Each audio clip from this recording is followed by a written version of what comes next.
Bonjour, ici Jean-Dominique Leduc. Bienvenue au balado Vous avez dit BD, un balado qui se consacre entièrement à la bande dessinée québécoise. Et comme à notre habitude, vous le savez, je me répète toujours un petit peu, mais on a toujours de super invités avec nous en studio.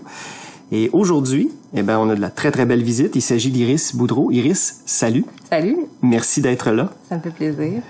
Iris, grosse saison pour toi. Ouais, mais ça. Un automne des plus chargés. Alors, notamment, paraîtra Les Autres tomes 2, publié chez Bayard Canada. L'intégrale de l'Osticha, en compagnie de Sviane. Et Folk aussi, aux éditions de La Pastèque. Enfin, on aura le plaisir d'en parler, mais... même que précédemment, au milieu de l'année, il y a eu aussi l'intégrale de la liste des choses qui existent aux éditions de La Pastèque. Donc, grosse année. Grosse année. Bravo, on est très, très contents, nous, les lecteurs. Merci, moi aussi, je suis contente. Alors, Iris, tu es une diplômée de l'Université du Québec en Outaouais. Mm-hmm. Tu es de la cohorte 2006. C'est ça. Et donc, dans ton cas, t'as pas chômé, hein? Déjà, l'année de ta sortie, tu publiais Dans mes relignes chez Mécanique Générale, qui était issu de ton blog. C'est ça. Est-ce que la bande dessinée, c'est quelque chose dont tu as toujours rêvé de faire ou c'est un accident de parcours? Est-ce que tu étais une grande lectrice à la base? Ah oui, vraiment. J'ai toujours lu plein de bandes dessinées, même avant que je sache lire. Tu sais, il y en avait tout le temps chez nous. Mes parents en lisaient, surtout ma mère. Puis... toute ma famille en France, mes tantes, ils ont des grosses collections de bandes dessinées. Donc, quand j'allais chez eux, j'en lisais. Puis... Donc, j'ai toujours été en contact avec la bande dessinée. Puis, j'en ai pas mal toujours fait aussi. Tu sais, j'aimais beaucoup dessiner puis raconter des histoires quand j'étais petite. Puis, en 4e année, je pense, j'ai fait un exposé oral sur le métier que je voulais faire plus tard. Puis, c'était autant de bande dessinée. J'avais été interviewée Carbo. Ah oui? Oui, je me souviens tout à fait. Ouais, au Salon du livre de l'Outaouais. J'avais 10 ans, puis tu sais, il faisait des affaires super trash. Puis j'étais comme, allô, je peux te poser des questions? Fait que, bref, j'avais fait ça comme exposé oral. Fait qu'on peut dire que je pense que c'est ce que je veux faire depuis toujours. Mais je t'avoue que, après, tu sais, en vieillissant, je me disais, mais non, ça se peut pas, c'est comme pas un métier. Ou tu sais, je commençais à un peu réaliser que peut-être c'était pas quelque chose qu'on pouvait faire pour vivre. Ce qui est pas faux. Mais en tout cas, fait que bref. C'est-à-dire qu'il faut être versatile. Ouais, on pourra en reparler de ça aussi. Mais bref, après le secondaire, j'ai fait un cégep en art. Puis après ça, je me disais, tiens, je pourrais peut-être aller étudier en animation. Tu sais, je voyais plus que ça peut m'amener vers un métier puis gagner ma vie, là, travailler dans des studios d'animation, tout ça. Puis le seul programme qui se donnait dans la région en Outaouais, c'était au Collège Algonquin, qui était comme à l'autre bout d'Ottawa, puis c'était en anglais, puis tout ça. Fait que je me suis dit, tiens, à l'UQO, il y a un bac en bande dessinée, j'aime quand même la bande dessinée, puis il y a un cours, tu sais, genre un cours pendant une session là, d'animation, fait que je devrais apprendre à peu près comment faire ça. Puis bref, finalement, j'ai vraiment pas regretté. J'ai fait comme ailleurs, l'animation, c'est pas pantoute pour moi. Là. Ah non, finalement, pas de storyboard, pas de... Non. C'est vraiment... C'est encore plus long que la bande dessinée d'animation, là. Puis je sais pas, je l'ai pas, tu sais, c'est comme il y a un truc qu'il faut que t'ailles, là, en animation. Puis en tout cas, finalement, j'ai fait le bac en BD, puis j'ai fait, c'est ça que je veux faire, là, franchement. Et le bac, donc 3 ans à l'UQO, sous la supervision de Sylvain Lemay. Donc en fait, lorsque toi t'as décidé d'entreprendre des études en bande dessinée, c'est passé le cap des années 2000. Donc les éditions de La Pastèque commencent à être rudement bien installées, avec le succès de Paul, Mécanique Générale étincelle. Donc il y a quand même un minimum d'espoir, là. Il y a quelque chose, là. Ouais, ben il y a peut-être ça aussi qui m'a donné, comme tu dis, espoir, ou en tout cas que je me suis dit, hey, ben ça peut peut-être se faire, t'es publié de la bande dessinée, puis parce que c'est drôle parce que moi, quand j'étais au bac, on n'arrêtait pas de dire la bande dessinée est la québécoise est en effervescence, blablabla. Puis les profs, tu sais, ils nous freinaient un peu, ils étaient comme hey, wow, le moteur, là, on dit ça comme aux 10 ans, là, puis là, on se rend compte que finalement, là, c'était pas comme un faux départ, là. Comme là, je pense que il se passe vraiment de quoi, puis effectivement, tu sais, il y a de plus en plus d'éditeurs, il y a vraiment beaucoup d'auteurs maintenant. Ouais. Fait Bref, je pense que je suis tombée vraiment au bon moment. J'ai eu de la chance. Oui, c'est un bon... Non, mais effectivement, c'est un bon timing. Et donc, à ta sortie, rapidement édité chez Mécanique Générale, pour un premier ouvrage, quand même, c'est... Ah, je capotais. Est-ce que c'est toi qui leur as soumis, le projet? C'est nébuleux. Parce qu'avec la web, avec le comic web, souvent, c'est une belle façon... Bon, pendant longtemps, ça a été une belle vitrine pour les artistes et pour aussi les éditeurs qui... Ben, il me semble que j'ai envoyé le lien de mon blog à Jimmy Beaulieu. Je veux pas dire de niaiserie, mais il me semble qu'il m'a genre dit comme, ben, ouais, tu sais, je sais déjà c'est quoi, puis ça m'intéresse de le publier. Mais je pense pas que c'est lui qui m'a approché, c'est moi qui l'ai approché quand même. Mais tu sais, déjà, comme... Ce blog-là, que je tenais à tous les jours, là, pendant 3 mois, je faisais une page à tous les jours. À un moment donné, il y a comme Michel Rabagliati qui m'avait écrit « Hey, c'est bon », puis là, hey, je me souviens plus, là. J'ai comme « Oh mon Dieu, Michel qui m'a écrit ». Puis, fait que, des fois, les gens me demandent, tu sais, je reçois des emails, genre « Hey, tu peux-tu m'aider? Comment on fait pour se faire publier? » Puis, tu sais, j'ai tellement passé par toutes sortes de moyens qui sont pas les moyens nécessairement comme traditionnels, tu sais, d'envoyer un manuscrit à un éditeur, là. Fait que j'ai toujours du mal à répondre à cette question-là. Mais de toute façon, c'est ça, c'est qu'il n'y a pas qu'un seul moyen. Non, puis surtout pas au Québec. Là. Ben, peut-être de plus en plus, parce que les éditeurs sont de plus en plus installés, puis tout ça, puis c'est de plus en plus protocolaire. Ouais. Parce que tu sais, en France ou en Europe, tu vas sur le site de chaque éditeur, puis il y a une procédure à suivre très précise. Il y en a qui veulent juste des manuscrits numériques, il y en a qui c'est imprimé, tu sais. Puis c'est surtout comme venez pas à nos bureaux, sonnez, whatever. Tu sais, c'est pas écrit ça, mais c'est sous-entendu que ça marche de même puis que tu vas te ramasser dans une pile. Tu sais, alors qu'au Québec, je pense qu'en 2006, c'était... En tout cas, moi, j'allais dans les festivals puis j'allais jaser comme avec les auteurs. Tu sais, à l'époque de Justine, les livres que j'ai fait après, tu sais, j'avais fait un petit fanzine parce que c'était mon projet de fin de bac puis je l'avais comme donné au gars de la pastèque, tu sais, puis... Chez qui tu l'as édité, finalement, publié eux m'ont dit, d'ailleurs. ouais, c'est ça. Ah, ben, ça nous intéresserait si tu continues, tu sais, si t'en fais un récit plus long, on le publierait. Fait que, tu sais, mes 2 premiers livres, ils ont été un peu comme découverts par la bande, là, comme par, avec des moyens non traditionnels. Mais donc, on peut dire que l'autopublication a quand même une importance majeure dans ton œuvre. Ah oui, ben définitivement. Là. Puis c'est le conseil que je donne aussi encore maintenant à des auteurs qui commencent ou qui cherchent à se faire publier. Tu sais, peut-être que maintenant, les blogs, c'est plus trop ça, là, mais... oui, ou même les fanzines, mais juste fais-toi connaître, là, tu sais. Essaye de te faire connaître sans être comme trop pushy, là, comme, sois sur la map, puis va dans les festivals, genre avec le monde, puis, tu sais, limite, moi, des fanzines, je pense que ça peut encore aider à se faire connaître, là. Mais oui, ça, dans mon cas, ça a vraiment aidé. Mais c'est surtout que... Évidemment, fin des années 80, début 90, il y a eu la révolution Xerox où tout à coup, il y a toute une bande de jeunes auteurs fous, Julie Doucet, Henriette Valium, Cyrus, Richard Suicide, pour ne nommer que ceux-là, qui ont investi le photocopieur et la brocheuse et donc qui ont produit une quantité assez astronomique de fanzines. Ce qui est bien, c'est que maintenant, depuis quelques années, on peut s'auto-éditer parce que la technologie le permet maintenant, avec un produit, vraiment, on peut avoir un bel album, là, autoproduit. Oui, c'est clair. Ton Justine, par exemple, avec le beau dos toilé, c'était du fichu de beau boulot. Là, oui, sauf que là, ça, par exemple, faut donner le crédit à Yves Millet. Oui, à Yves Millet. Qui fait de la reliure à la main. Je dis, moi, j'aurais jamais été capable de faire une belle reliure comme ça. C'est vrai que c'était beau. Yves, qui était le propriétaire de la mythique librairie Fichte. C'est ça. Je fais un travail d'artisanat exceptionnel. Ah oui, c'était vraiment beau. Non, c'était très beau. Ouais. C'est très beau.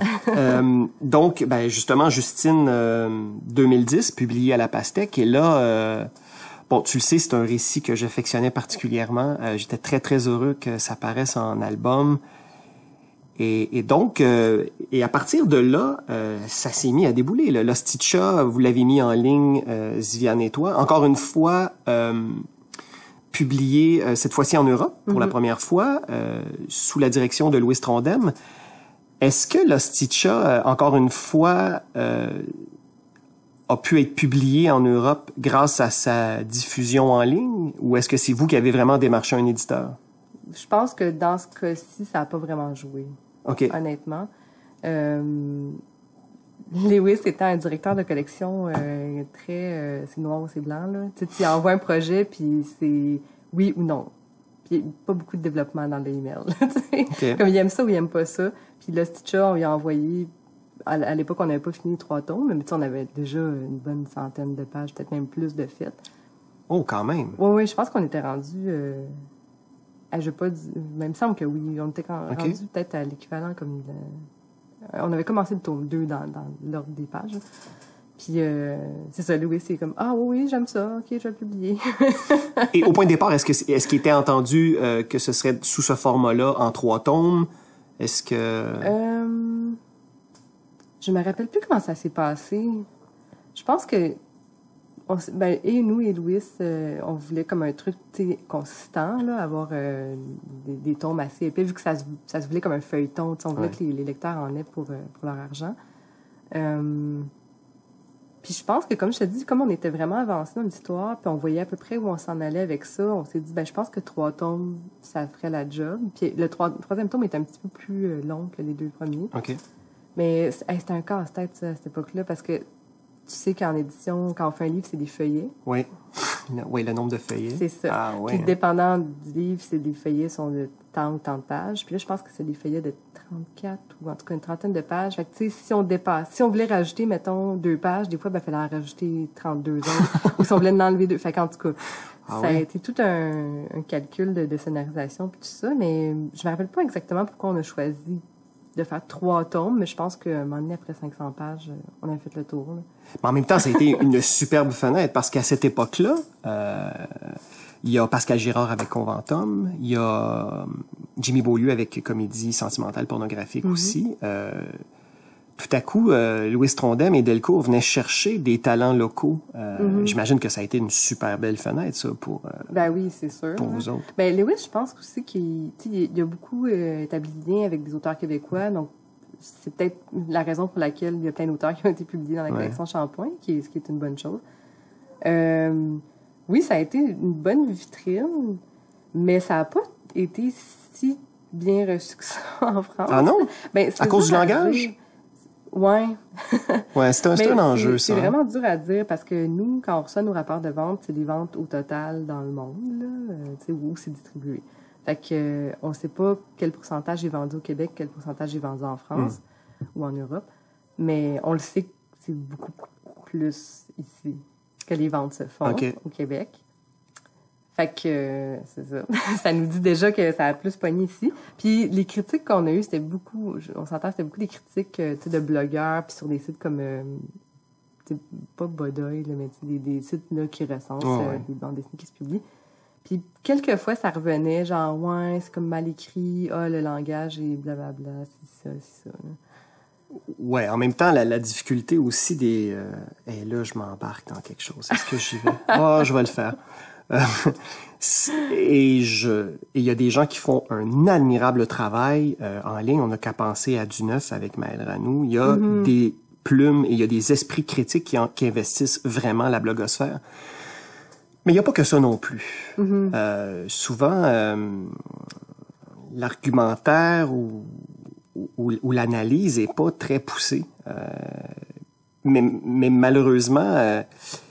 comme c'est difficile de plus en plus d'avoir de l'espace dans les journaux papier ou même à la télévision, ben souvent le dernier rempart, c'est vraiment la blogosphère.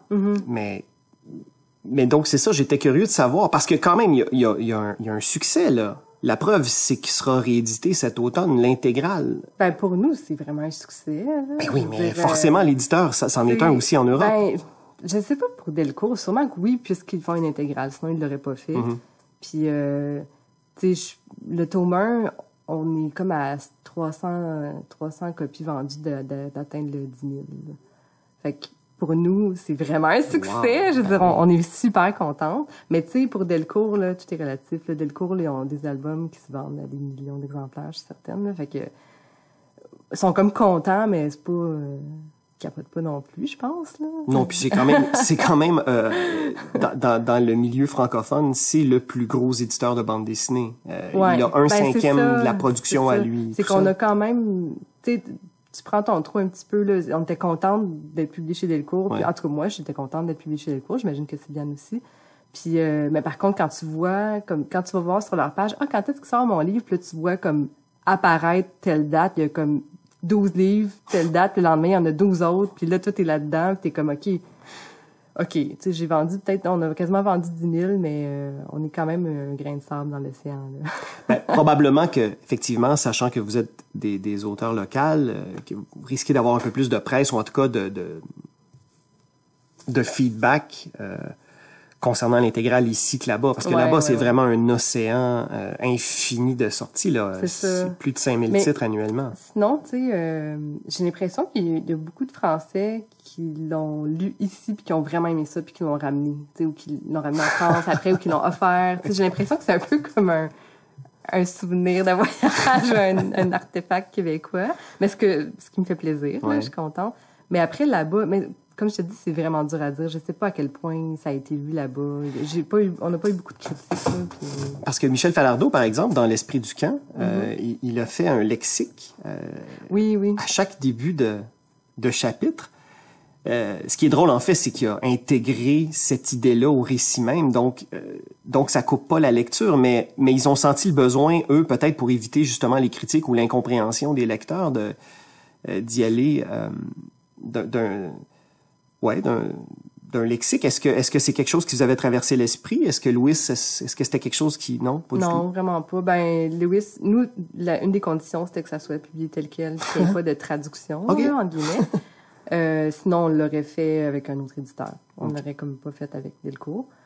Puis, je pense qu'on n'a jamais parlé de lexique, là. Tu sais, quand il était question qu'on le publie comme ça, je pense qu'on assumait que c'était en québécois, là. Puis...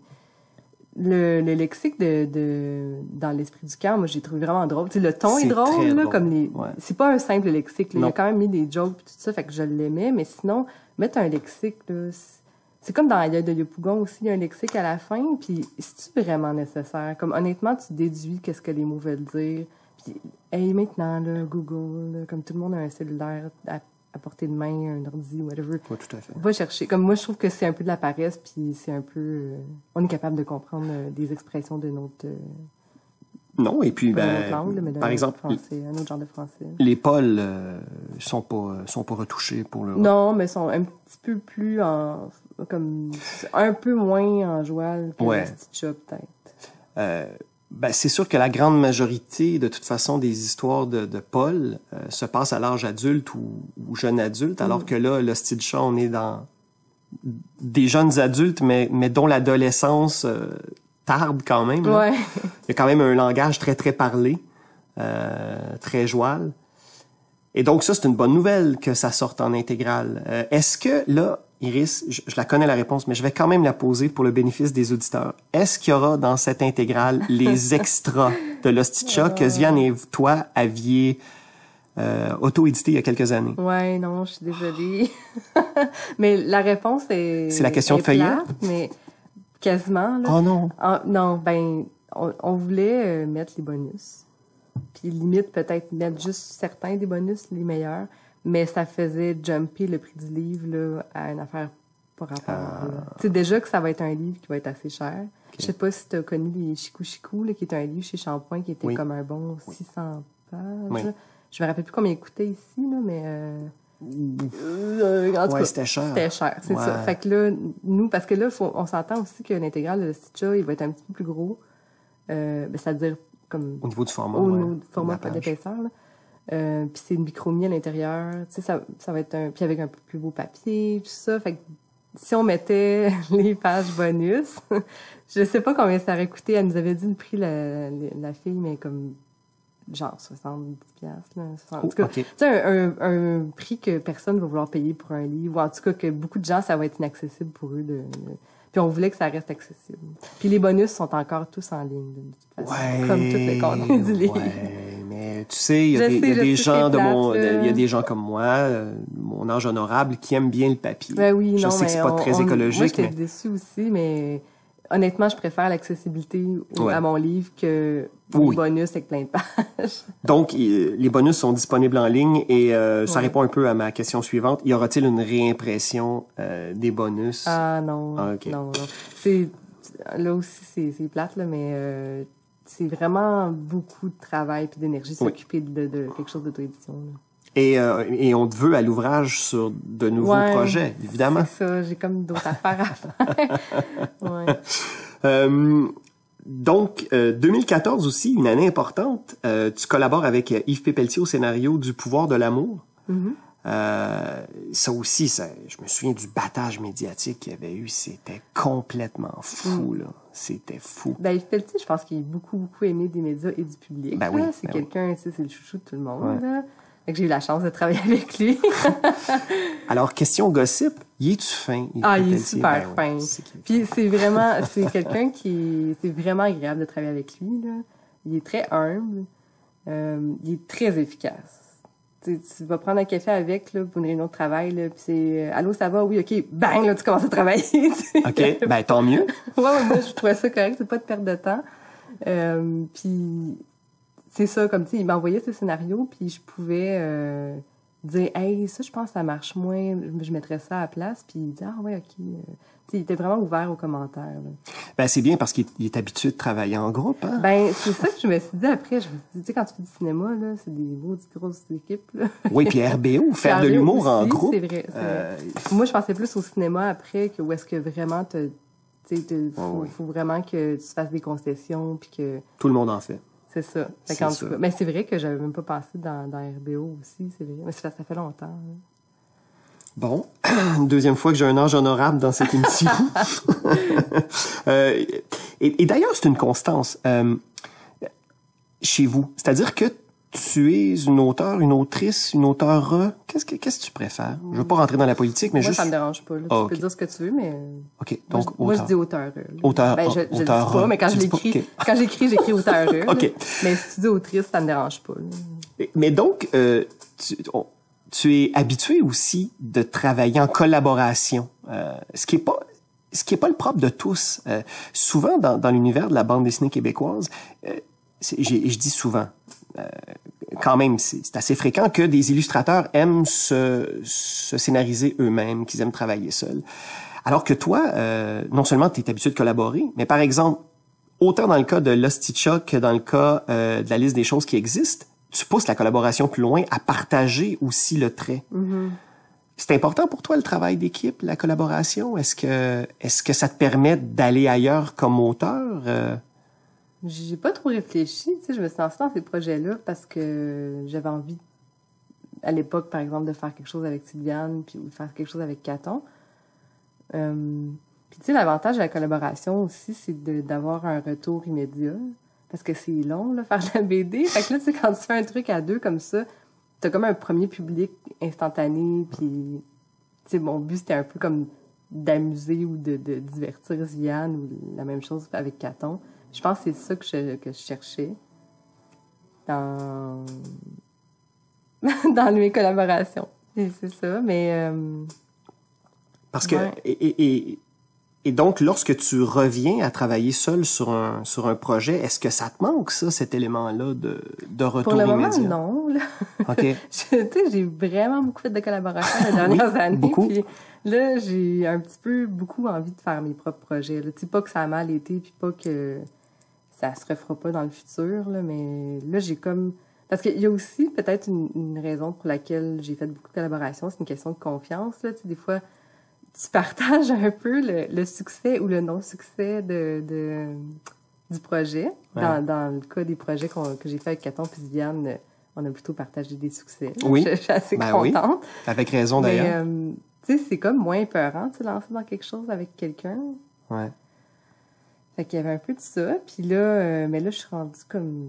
Je pense que je suis prête là, à montrer aux gens qu'est-ce que j'ai dans mon crayon. Ben, d'ailleurs... on va parler des autres. Oui. Une série très étonnante que j'affectionne tout particulièrement.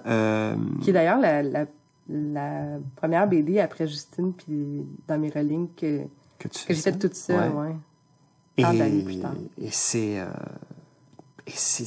un travail impeccable. C'est une série qui est drôle, qui est charmante, qui est ultra efficace. J'aimerais que tu nous parles un petit peu justement de la genèse de ce projet-là qui, au point de départ, s'appelait Amis faute de mieux. Oui, ben ça a été le titre de travail. Le titre de travail. Hey, Ben, je dis « on » parce que j'ai demandé à tout mon entourage de brainstormer pour trouver un titre, puis il fallait le trouver rapidement. Okay. Parce que, tiens, si tu veux, je vais raconter la genèse du projet, puis on pourra en venir au titre. Je pense que c'est en fin 2014, septembre 2014. Ouais. Il y a un nouveau magazine qui a été lancé qui s'appelle Curium, qui est comme le grand frère ou la grande sœur des débrouillards. Des débrouillards, ouais. Puis quand j'ai vu ça popper, j'ai fait comme « Aïe, ça a l'air tellement cool, ce magazine-là, je veux participer. » Fait que j'ai écrit à la rédactrice en chef, Noémie. Puis j'ai dit « Hey, tu sais, je fais l'illustration, si vous avez besoin de dessin. » Tu sais, moi, je pensais plus à ça, je pensais pas à la BD, je sais pas pourquoi. OK, au point de départ, donc, il y avait... Moi, je me proposais comme illustratrice pour illustrer des articles. Je sais pas, tu sais, j'avais pas vu le magazine encore, je me disais peut-être que ça va être plus... comme ils ont besoin des petites illustrations éditoriales, tout ça. Puis là, elle me revient et elle me dit « Mais je connais ton travail, tu fais de la BD, ouais, le Stitcha, blablabla. Ben, ça te tenterait-tu de faire une BD pour Curium? Puis propose-moi, tu sais, fais-moi un pitch. » Puis en plus, elle me dit « Pas besoin d'un truc scientifique ou quoi que ce soit, on aimerait plutôt quelque chose pour complémenter le reste du contenu. Donc, tu sais, un truc avec des ados. » Et moi, j'étais comme aux anges. J'étais comme, OK, c'est en plein le genre d'affaires que j'aime faire. Puis déjà que dans le Stitcha, il y avait des pages où ils étaient ados, puis je pense que c'est les pages que j'ai préféré faire. Fait que je me suis lancée dans tu sais, j'ai fait vraiment un beau dossier, là, avec comme des fiches de personnages, puis des exemples d'épisodes. Puis là, c'est là que le titre de travail, c'était « Amis faute de mieux ». Puis Noémie m'a dit « Ah, j'adore ça, on embarque, tout ça. » Fait que là, j'étais bien contente, mais il voulait, tu sais, un épisode pour comme le prochain numéro. Fait que je sais pas, j'avais combien de temps pour le faire, mais j'avais pas beaucoup de temps pour trouver un titre, puis Dieu sait que tu restes pogné qu'un titre, là. Moi, le Stitcha, c'est pas mon titre préféré. Ah oui, il a fallu le défendre, hein? Ben, c'est pas qu'il a fallu le défendre, c'est que moi, quand on a publié le Stitcha en livre, moi, j'ai dit à Sylviane, OK, je veux pas ce titre-là, là. Je trouvais que ça faisait, tu sais, ado qui met un sac dans son titre parce que c'est cool, là. Puis là aussi, on a brainstormé puis on n'a rien trouvé, là, avec 2 gars, un chat. Des affaires super poches, là. Fait que bref, on a gardé le Stitcha. Mais là, je me suis dit, je veux pas que ça arrive encore pour les autres. Fait que là, il faut vraiment que je trouve un titre qui va tenir la route. Si ça dure 10 ans, cette série-là, je veux pas être tannée après un an, tu sais. Puis je suis assez contente, là, à part que, bon, il y a comme un film là, qui s'appelle de même, avec des fantômes, mais on s'en fout. Là. Ah bon? Je pense The Others. Ah, peut-être. Ouais, ou Others. Mais en fait, c'est intéressant parce que tes personnages, c'est quand même une bande... C'est une bande composée de gens un peu... mis de côté, là. C'est-à-dire que c'est pas... Ben, moi, j'aime mieux dire que c'est plus comme les ados ordinaires, genre comme 85-90% des ados, là. Mais comme plusieurs... non, mais comme plusieurs, on a été ados... moi, j'ai jamais fait partie de bandes d'adolescentes formidables, là. J'étais pas avec les joueurs de football. J'étais un peu laissé à moi-même. Mais pour moi... C'est ce que j'aime beaucoup dans les autres, c'est que ces gens-là qui entrent c'est ce groupe de jeunes-là, tous très différents les uns des autres, qui tout à coup se mettent à exister en groupe et au contact mutuel les uns des autres, ben tout à coup ça développe, ça enrichit ces personnages-là et on se reconnaît dans ces personnages-là. Moi, comme lecteur, je me reconnais dans chacun d'entre eux en plus. Ah, c'est pas, ouais, tout à fait. Et je trouve que c'est une des forces des autres, c'est que c'est pas des stéréotypes d'adolescents. Ouais, ben c'est ce que je voulais faire avec cette série. Est-ce que, ouais, ben et c'était justement ça l'objet de ma question, c'est dès le départ, t'as voulu donc éviter ce. Ouais. Ben, d'ailleurs, juste pour une parenthèse à propos du titre, Amis faute de mieux, je trouvais pas que c'était un mauvais titre, mais je trouvais que ça les taguait trop comme des rejects. Ouais. Puis, au début, dans mon pitch, c'était plus supposé être comme des rejects, mais finalement, je trouvais ça un peu plate, là. Je voulais plus, comme je te dis, des ados. Ben, c'est par là que c'est parti après, les ados plus juste ordinaires. Pas ordinaires comme banal, mais, tu sais, qui sont pas comme tu dis, un stéréotype. Ouais. Parce qu'on voit beaucoup ça, ouais. Dans les films d'ados, surtout dans les trucs vraiment commerciaux américains, même quand c'est supposé être comme des marginaux, ils sont même pas tant marginaux que ça. Ils sont comme marginaux, mais cool, là. Ouais. Tu sais, c'est clair, là, ils ont une costumière ou un costumier qui les habille, là. Fait qu'ils sont comme marginaux, mais arrangés avec du vraiment beau linge. Oui, parce qu'on s'entend que, évidemment, dans la vie de tous les jours, personne ne peut s'habiller, se maquiller. Non, c'est ça. Puis, c'est impossible. Tu sais, comme les ados, dans les films d'ados, sont tout le temps super beaux, là. Comme, ils savent tous comment bien se maquiller, bien s'arranger, bien mettre leur gel dans leurs cheveux. Ils connaissent leur bon profil. C'est ça, comme il n'y a personne, là, même adulte, il n'y a pas tant de monde. Je veux dire, moi, je me sens pas encore aussi à l'aise que certains des ados qui sont dépeints dans ces films-là, tu sais. Fait qu'à un moment donné... Mais alors que c'est pour ça, et c'est pour ça que je considère que c'est une excellente série, c'est qu'on peut se reconnaître totalement dans chacun de ces personnages-là. Tu te reconnais même dans Frank? Moi, je me reconnais dans chacun de ces personnages-là. J'entrerai pas dans la psychanalyse, mais oui, mais je trouve que c'est une des forces et c'est quand même travailler pour un mensuel, pondre 2 ou 4 pages par mois, c'est quand même un gros travail, là. Ouais, vraiment. Ouais. Surtout dans ce format-là, c'est-à-dire il y a quand même c'est quand même humoristique, c'est quand même donc ça demande, c'est une gymnastique, j'imagine, au niveau du travail. J'ai vraiment tout le temps peur de peur d'idées. Ah oui, hein? C'est comme ma grosse crainte. Mais pour le moment, je trouve tout le temps des idées. Tu sais, je pense que je me renouvelle, j'espère. Puis aussi, faut mentionner que ces 2 pages, je fais tout le temps 2 pages. 2 pages, maintenant, ouais. Mais elles sont denses en tabarouette. Tu sais, ça pourrait être genre 8 pages de le petit chat. Puis ça, c'est pas eux qui m'ont imposé ça, mais c'est juste que pour moi, 2 pages, moi, je suis vraiment bavarde en BD. Là, tu sais, j'ai besoin de raconter mes affaires avec beaucoup de textes, beaucoup d'affaires, tout ça. Fait que j'essaie de condenser là, ça dans... Mais même graphiquement aussi. Graphiquement, c'est assez généreux, là. C'est pas... Ouais, c'est vrai qu'il y a pas beaucoup... Tu sais, je mets des décors pas mal partout, puis ouais. Fait que oui, c'est de la job, là, une fois par mois, mais c'est une job que j'aime. Est-ce que dès le départ, il y avait cette idée que ce soit publié ultimement en album? J'ai commencé à en parler assez rapidement quand même. Mais tu sais, oui, mais ça me regardait vraiment moi. Là. OK. Parce que c'est ça, je faisais ce que je voulais avec mes pages après. Là. Puis au niveau du ton, au niveau des thématiques abordées, le fait de travailler pour un magazine qui s'adresse d'ailleurs aux 13-17 ans. Ouais, 14-17. Au 14-17, mais c'est lu par les plus jeunes, définitivement. Là. Ouais. Est-ce qu'il y a, est-ce que toi, comme auteur, tu dois faire attention lorsqu'il vient le moment d'aborder certaines thématiques? Est-ce que, oui, hein? Oui. Je me suis fait censurer quelques fois. OK. Plus au début, je te dirais. Au début du magazine, au début de Curium, tu sais, c'était un nouveau magazine. Fait qu'il fallait qu'ils fassent plus attention.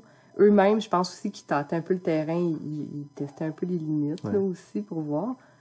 Fait que, tu sais, il y a comme des épisodes qui m'ont été censurés, puis... Mais, en tout cas, ouais. C'est souvent comme la haute direction qui censure, là. Tu sais, les filles qui font le magazine, elles sont bien open puis willing, mais... Puis je pense que la direction des publications BLD, c'est pas qu'ils veulent pas, c'est qu'ils ont vraiment peur des parents, puis des profs, puis du chiolage, puis maintenant avec Facebook. Ben ouais, à l'ère des médias sociaux. C'est ça. Mais je peux te dire qu'à un moment donné, par exemple, j'ai un épisode qui avait été censuré à cause d'une affaire je fais allusion à de la pornographie. Puis ça avait été censuré. Puis là, dernièrement, Curium m'a fait un numéro sur la sexualité. Mm-hmm. Puis je pense que dedans, je pourrais pas dire le chiffre exact, mais ça disait comme le pourcentage de jeunes... Il avait fait un sondage, le pourcentage de jeunes qui consommaient de la porno. Puis là, j'ai comme, regardez, ils en consomment, là. Est-ce que je peux faire mon épisode? Puis, tu sais, j'avais fait un gros email, là, je pourrais-tu faire cet épisode-là? Puis là, l'actrice en chef était comme, oui, t'as pas besoin de me faire un gros speech, c'est correct, fais-le, tu sais. Fait que, tu sais, comme quoi, il y a des trucs qui m'étaient censurés avant, que je réessaye des fois, puis qui passent maintenant. Fait que je suis bien contente. Puis sinon, moi-même, je me censure un petit peu. Ben, pas que je me censure, mais je sais qu'est-ce qui va passer, qu'est-ce qui va pas passer. Puis... Une affaire qui passe jamais, c'est les sacs. Des fois, j'essaie d'en faire passer. Ah oui, hein? Ça marche. Okay, j'essaie d'en faire passer dans un journal intime de personnages, puis ça n'a pas marché. Ah oui, donc on voit à l'écrit en plus. C'est ça. C'est comme, OK. Mais c'est pas grave. Là. Ça, puis aussi, comme quand c'est trop québécois comme langage, je me fais un peu ramener à l'ordre. Il faut que ça soit un petit peu... Mais ça, j'ai comme compris après. Au début, ça me fâchait. Parce que moi, naturellement, j'écris comme je parle. Ouais. Mais pour avoir entendu des jeunes de cet âge-là parler, c'est vrai qu'ils parlent de moins en moins comme toi et puis moi, puis ça dépend quel jeune, mais quand même, il y a comme...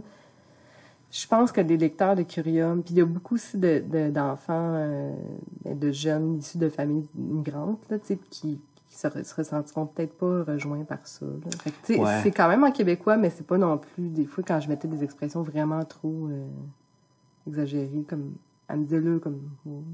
Ben non, mais c'est un souci de lisibilité. Ouais, c'est ça. Ou des fois, c'était quand, dans une page ou dans une case, il y avait trop d'expressions québécoises, ça faisait comme trop... En tout cas, avec des fois, je me fais un petit peu ramener à l'ordre pour ça.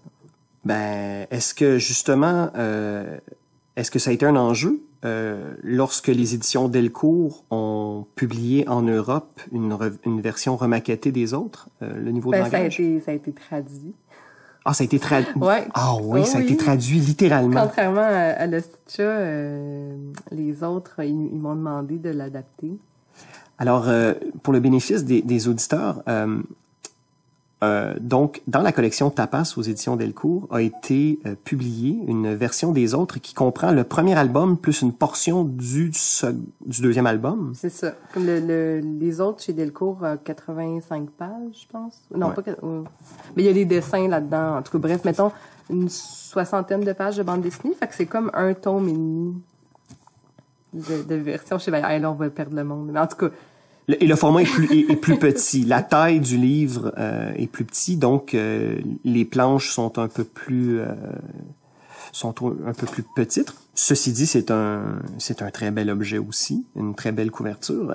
Est-ce que tu as supervisé la traduction? Oui, ben en fait, j'ai fait un premier survol. OK. Puis là, j'étais comme ouais, tu sais, parce que ma mère est française, fait que là, je me pensais full là, j'étais comme je vais faire en fait, je m'étais pas dit un premier survol, je m'étais dit je vais faire une traduction puis tout va être correct. Oublie ça. Et non. L'éditrice est repassée. OK. Fait que là, j'ai pu revoir ça. Puis après, il y a une correctrice qui est repassée une 3e fois. Puis ouais, non, il y avait beaucoup d'affaires à changer. Puis tu sais, faut aussi, c'est comme du langage de jeunes. Comme moi, le monde que je connais en France, c'est mes tantes, puis ils parlent pas comme des jeunes de 17 ans. Là. Ouais. Puis il a fallu que tu fasses le lettrage au complet, là. Il a fallu que tu relettres tout ça. Ouais, il a fallu que je fasse une partie des corrections. Je pense que la dernière run de correction, ils l'ont fait eux-mêmes. Là. OK. Puis, ouais, mais ça me dérangeait pas dans le cas des autres. Tu sais, comme je te disais, pour le Stitcha, on n'aurait pas publié avec Delcourt s'ils avaient voulu qu'on traduise, en guillemets. Mais pour les autres, je voyais vraiment ça... Comme, dès le départ, l'éditrice de Tapas... elle me disait, tu sais, je vois ça comme des Simpsons ou comme Futurama ou South Park. C'est comme un produit américain que les Français vont consommer, mais qui va avoir été comme traduit pour eux. Puis ça, je comprenais un peu où elle voulait s'en aller avec ça. Fait que ça me dérangeait pas, tu sais. Puis, ouais. Et ça, encore une fois, est-ce que c'est toi qui as démarché pour ce projet-là? Ouais. Ah oui, hein? Ouais, ben comme Bayard Canada sont que distribués au Canada. Et ils m'ont dit que c'était extrêmement rare si ce n'était genre jamais arrivé. Je pense que ça est arrivé genre 2-3 fois que Bayard France reprenne des livres de Bayard Canada. Fait qu'ils m'ont dit comme, tu sais, va voir ailleurs si tu veux, tu peux essayer chez Bayard France, mais fais comme tu veux, tu sais. Puis je me suis dit, tiens, je vais demander à Delcourt, comme j'ai déjà fait des livres avec eux. Puis c'est ça a marché. Et donc, et comment c'est reçu auprès de ton premier lectorat visé avec l'album? Parce que, évidemment, les autres, ça s'adresse à tout le monde, en fait. Moi, je pense que oui. Ça s'adresse à tout le monde, mais... j'ai beaucoup de commentaires d'adultes. D'accord. Qui aiment ça, parce qu'évidemment, ça leur rappelle leur adolescence. Ouais, l'âge ingrat, là. C'est ça, tu sais, tout le monde est passé par là. Fait que, c'est plus difficile d'avoir des commentaires des ados. Je commence un petit peu à rencontrer mon public dans les salons. Ça me fait toujours vraiment plaisir quand un jeune vient me voir. Je fais « Hey, moi, je lis ça dans Curium, j'aime vraiment ça. » Puis il commence à me parler des personnages. « Hey, moi, je capote quand c'est ça. Ouais. » Comme ça, je suis vraiment contente. Mais sinon, non, c'est vraiment difficile. C'est plus des adultes qui me donnent des retours. Mais ça, je pense que c'est comme ça pour tout le monde. À part, mettons, pour, je sais pas, India Desjardins, Aurélie Laflamme, tu sais, les séries à gros succès, là, où est-ce qu'il y a des line-up et tout ça, mais mes collègues de chez Curium qui font aussi des séries de BD, ils me disent la même chose. Ils n'ont pas vraiment tant de retours que ça. Ben, c'est une bonne chose parce qu'en fait, en visant largement et en rejoignant le plus grand nombre, ça permet aussi à la série de vivre et d'être plus largement appréciée. Mm-hmm. Je pense même que ça plaît aux plus jeunes aussi. J'ai des parents qui m'ont dit que leur enfant... Mettons, je dirais, à partir de 6e année, tu sais, en 6e année, t'as comme hâte d'aller au secondaire, puis... Si on savait... ça cool. Oui. Ouais, mais non, c'est quand même cool, le secondaire. Puis, tu sais, ils veulent comme être un peu plus vieux, parce que c'est ça aussi Curium, tu sais, c'est 14-17, l'âge qui est écrit sur la revue, mais c'est toujours les un peu plus jeunes qui vont lire. Tu sais, c'est comme les débrouillards, je sais plus c'est quel âge, mais c'est aussi un petit peu les plus jeunes. Tout ça, je chevauche, tu sais, t'as des lecteurs qui lisent des débrouillards et Curium, tu sais. Je sais que d'entrée de jeu, quand tu nous as parlé de tes aspirations en animation, ça s'est arrêté assez vite, mais est-ce que tu vois une possibilité avec ce projet-là? Moi, j'en vois un. Ah, ben, ça serait cool, là. Des courtes capsules. Ouais, c'est sûr. C'est compliqué, hein. Ouais. Premièrement, je pense que les droits d'adaptation appartiennent à Delcourt. Parce que je pense que Bayard garde pas ces droits-là. Puis Delcourt sont très intéressés par ces droits-là. Ben, très intéressés. Je veux dire, c'est tout le temps dans leur contrôle. Ouais. Fait que, tu sais, on s'est déjà fait dire ça souvent pour le Stitch. Ah, ça devrait être une série animée. Puis oui, fine, mais comme nous, on n'est même pas... Ben, pourquoi on n'est pas concernés, mais il faut que ça passe par Delcourt automatiquement. Première affaire.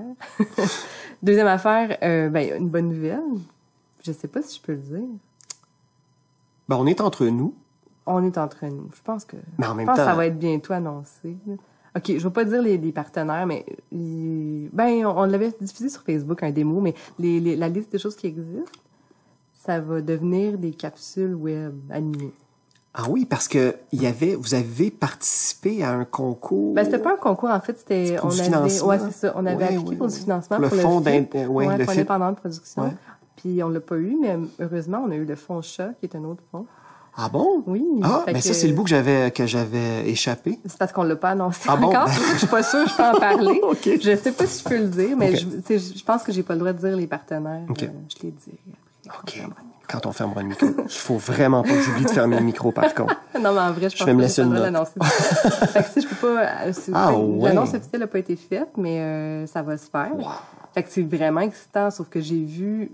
Heureusement, c'est pas nous qui faisons les démarches pour le financement, c'est une productrice, Valie, qui travaille pour La Pastèque, qui connaît ça, puis que ça a l'air compliqué. Ah, c'est très complexe. C'est de la paperasse. C'est complexe, c'est long. Tu t'en as fait une série, c'est ça. Fait que bref, oui, je suis d'accord avec toi que les autres, ça ferait des super capsules, ça serait vraiment cool, mais il faudrait que quelqu'un prenne le projet en main puis fasse comme La Pastèque a fait avec la liste, là, qui nous ont pas offert une productrice, mais ils nous ont attitré une productrice, puis tout ça. Comme moi, je ferais pas les démarches, là. J'ai trop d'autres choses à faire, puis... Non, mais c'est parce qu'il y a quelque chose de... Il y a quelque chose de récurrent dans ton œuvre, puis c'est le rythme. Il y a quelque chose dans le rythme, dans la façon que tu as de raconter. Et moi, ça m'a frappé, en fait, dès Justine. Justine... il m'est apparu clair dans Justine que tu avais une façon de raconter, que tu avais déjà une très, très grande maîtrise du rythme. Et ça, maîtriser le rythme, c'est bon en comédie, mais c'est bon aussi en général. C'est ce qui fait la différence entre on décroche ou alors on tourne les pages et on plonge. Et dans chacune de tes œuvres, qu'elles soient en collaboration ou qu'elles soient signées de ta seule main,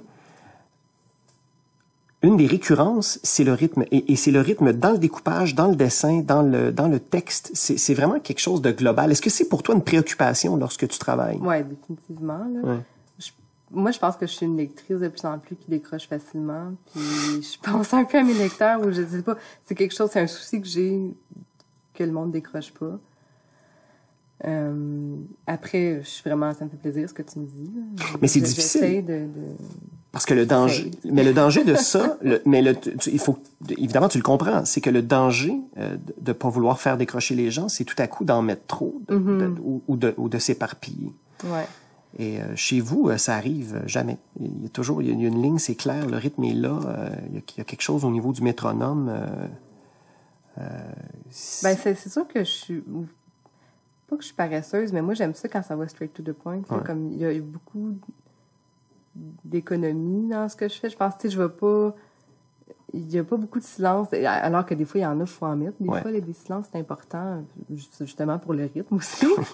Mais moi, j'aime ça quand c'est punché, tu sais. Même un peu slapstick, c'est barre, des fois, là, Ouais. ce que je fais, tu sais. Puis moi, c'est ce que j'aime en tant que lectrice, puis c'est ce que j'aime présenter au lecteur aussi, là. Est-ce que je peux faire revenir juste à une chose dont on parlait Écoute, avant? tu es s'il te plaît? l'invité. Parce Tu que- fais ce dont il te semble. Tu sais, tu me disais, ah, ça serait le fun, adapté en capsule, blablabla, puis là, la liste va être adaptée en capsule, puis il y a comme une tendance comme ça à toujours vouloir prendre un produit qui est déjà, ben pas un produit, j'aime pas ça dire un produit, mais en tout cas, une œuvre qui est déjà créée. Et la décliner. Ouais. Puis la décliner, Ouais. tu sais, en faire quelque chose, mais comme, moi, là, je ne rêve que de ça, là, de scénarité pour la télé ou pour whatever. Tu sais, moi, je me considère comme scénariste, Ouais. là. Je suis auteur, oui, je suis dessinatrice, mais c'est beaucoup du scénario, ce que je fais. Comme, peut-être que ça a rapport avec ce que tu disais par rapport au rythme aussi. Puis comme, pourquoi, là, c'est pareil au cinéma, les blockbusters. Il faut tout le temps que ça vienne d'une affaire qu'ils ont adapté. Pourquoi qu'ils n'engagent pas un scénariste ou une scénariste ou « Ah, j'ai aimé ce que tu as fait. Tiens, tu voudrais-tu me pondre quelque chose? » Un peu comme Curium m'a dit « Hey, montre-moi une série. Montre-moi une série pour... Ben, c'est parce qu'ils ont un fond, ils ont un fond de public. Quand ils Ouais, décident, c'est quand vrai. Disney décide avec Marvel de faire un film sur les Avengers, C'est sûr. il y a 70 ans de corpus. Ouais. Donc, ils savent qu'ils vont avoir des fonds de salle. Ouais, oui, mais non, pour ça, OK. Ouais. Mais par exemple, je sais pas, là, The End of the Fucking World, Ouais. ou, tu sais, des séries, on s'entend que je pense pas que cette BD-là, elle a vendu 3 millions de BD. Ça a là. été, en tout cas, Ça a pogné. non, non, OK, non, c'est peut-être très, que j'ai très pas populaire. d'exemple qui vient... Mais tu sais, dans le sens où des trucs un petit peu moins mainstream. Ouais. Mettons, My Friend Dahmer, là, mon ami Dahmer, là, tu sais. Ouais. Mais encore là, Mais- je te dirais que c'est un moyen exemple parce que c'est des trucs qui ont été, même si ça n'a pas joui d'une visibilité de l'équivalent à, je sais pas moi, Marvel ou DC, Ouais, ouais. c'est quand même des succès retentissants dans leur milieu. Et ce que ça permet aux producteurs, c'est de dire, d'accord, donc on a une base, c'est éprouvé, on sait que ça fonctionne et ça coûte tellement cher produire qu'ils ont besoin, et d'ailleurs, on parle toujours des box-office, c'est rendu absurde.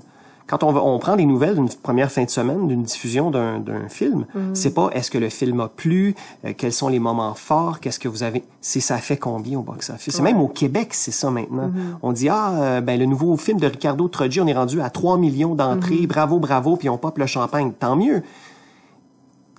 Mais donc, il y a quelque chose qui rassure les producteurs et les investisseurs de dire, on a quelque chose qui existe, qui a déjà eu un premier public, c'est éprouvé, feu vert. Ouais, c'est sûr. Mais je trouve ça dommage pareil. tu sais. Ben, c'est Je- ça. Je sais que c'est le même que ça marche, mais c'est juste que... En tout cas, moi, j'aimerais ça. Ben, J'aimerais ben, ça m'essayer à d'autres médiums. Ben, c'est je te ça le que je voulais souhaite. dire. Je te le souhaite et j'espère que les gens l'entendront parce qu'effectivement, scénariser pour de la bande dessinée, c'est dialoguer, c'est complexe. Souvent, les gens se disent, oh, mais la bande dessinée, c'est facile. Il y a des images, puis il y a moins de prose et tout ça. Mais c'est de la bouillie à chat parce que dans les faits, c'est un médium qui est complexe.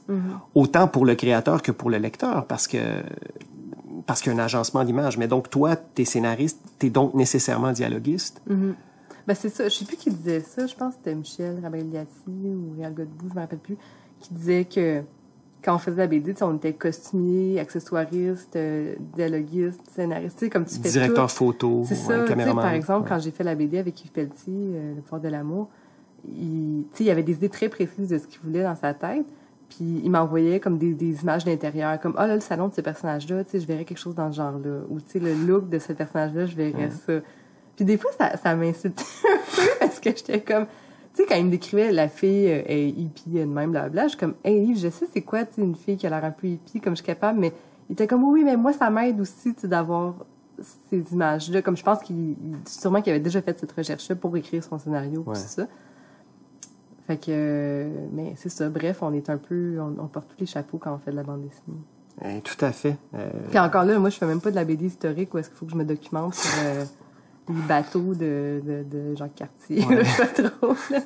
Est-ce que c'est quelque chose qui pourrait... Est-ce que ça serait un avenir à un moment donné? Ah, mon Est-ce Dieu, que- non. Non, OK. Non, OK, pas du tout. ben trop de job. Mais aussi, je sais pas, je me sentirais pas bonne là-dedans. Là. Je pense que mon talent, c'est de raconter des trucs plus dans le quotidien. Mais ceci dit, tu as un album en chantier folk qui paraît quand, d'ailleurs? Est-ce qu'on... Au mois de novembre. On n'a pas de date encore, mais ça va être avant le Salon du Livre. Fait qu'il va être au Salon du Livre de Montréal. Bon, alors, Folk, c'est un western.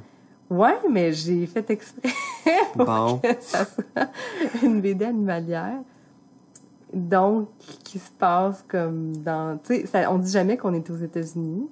Il n'y a jamais d'année, puis c'est des animaux. Fait que, tu sais, il y a pas... Comme ça, je peux pas vraiment faire d'anachronisme. OK. Mais quand même, tu plantes le décor dans un... Je plante le décor comme ça, mais tu sais, clairement, ça se passe comme dans un monde X, là, parce que, tu sais, vu que c'est des animaux, ils peuvent pas comme monter à cheval, genre. C'est un peu plate. Mais il y a des auteurs qui l'ont fait, ça, déjà, je pense. Des personnages animaliers qui sont sur un cheval qui est comme un cheval animal. Ben, Louis Trondheim, avec Ralph Azam, entre autres. Bon. Mais en tout cas, moi, c'est vraiment... J'ai comme... Ils montent pas des chevaux, là, et ça, c'est un projet qu'on a vu sur le web il y a déjà plusieurs années. Ouais, je sais plus c'était quand, genre... 2010, 2011? Non, 2011. 2011-2012, en ce moment-là? Ouais, en tout cas, ça fait quand même un moment, ouais. Et finalement, ça sort en album aux éditions de La Pastèque. Oui, ben l'épisode 1, il va y avoir 4 épisodes. OK. Puis là, pour ceux qui ont lu ça il y a 1000 ans, là, sur Internet, ça a quand même pas mal changé.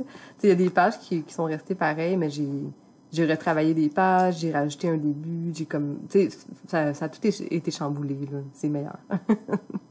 Et donc, fin novembre. Sinon, tu continues toujours ton travail sur les autres? Ouais, à chaque mois. À chaque mois. Toujours dans le bonheur? Ah oui, j'aime tellement ça. C'est vraiment très, très plaisant à lire et je tiens à le souligner puisque l'émission est enregistrée dans les studios arrière de la librairie Z, qu'on accueillera le lancement des autres le jeudi 11 octobre prochain à 19h. Et donc, si parmi vous, chers auditeurs, vous avez envie de rencontrer Iris et de mettre la main sur ce deuxième tome qui est tout aussi excellent, sinon plus que le premier, ben ce sera l'occasion. D'ailleurs, il y a un nouveau personnage dans le deuxième tome. Il y a Rose, notamment. Ouais, et puis il y a même, y a-tu un autre nouveau personnage? Je pense qu'il n'est pas dans le deuxième tome, mais dans la revue, maintenant, il y a un autre. Ah oui, c'est ça, là. C'est ça. OK, en plus? Oui. Ouais, mais tu sais, tout à l'heure, je te disais que j'avais peur de pas me renouveler. Ben, je pense que de rajouter des nouveaux personnages secondaires, mais qui reviennent quand même assez souvent, c'est peut-être une bonne façon de pas tomber dans tout le temps les mêmes jokes, là. Oui, ça redynamise. Mais c'est un peu le principe de la... C'est terrible, le lien que je vais faire, mais c'est un peu le concept de la télé-réalité, c'est-à-dire qu'on entre un corps étranger dans un groupe, et là, on regarde... Oui, non, mais c'est exactement ça. Puis là, ça redynamise complètement, et ça amène les personnages à se repositionner. Tu vois, je pourrais scénariser pour Love Story. Je crois que ça existe. Love Story, le retour. Ouais, c'est ça. Oui, c'est ça. Puis j'avais envie de comme plus de variété aussi. C'est parce qu'il y a tellement de genres d'ados qu'on peut mettre en scène, tu sais. Puis j'ai comme un léger souci de représenter un peu toutes sortes de monde, là, pour que les lecteurs aussi se sentent représentés. Après, il y a des limites à ce que je peux faire étant une femme blanche hétéro, là. Et c'est sûr qu'en comédie, ça peut être difficile aussi de tomber dans la caricature ou dans le stéréotype.